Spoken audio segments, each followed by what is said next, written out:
सद्दोजात त्या ठिकाणी नाव आहे। अनेक रूप भगवान भोले बाबांचे आहेत।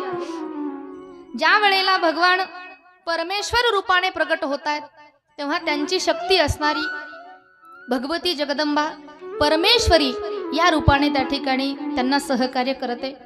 तो पुरुष आहे आणि ती प्रकृती आहे। पुरुष आणि प्रकृती या दोघांचा जेव्हा संग झाला तेव्हा जगतरूपी पुत्राचा जन्म झाला। रुद्र आणि काली माता त्या काशी नगरीमध्ये त्या ठिकाणी राहत आहेत।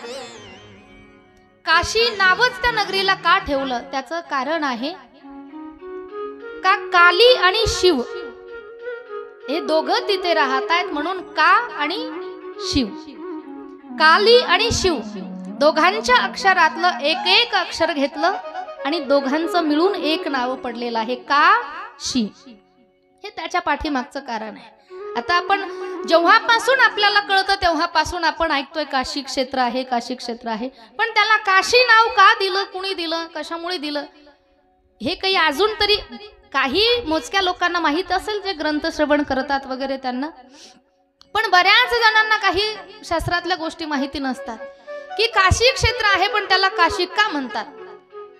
तर भगवती जगदंबा काली रूपाने त्या ठिकाणी प्रकट आहे आणि भगवान शंकर शिव रूपाने त्या ठिकाणी आहेत। काली आणि शिव तिथे राहतात म्हणून काशी क्षेत्र त्या ठिकाणी निर्माण झालेलं आहे।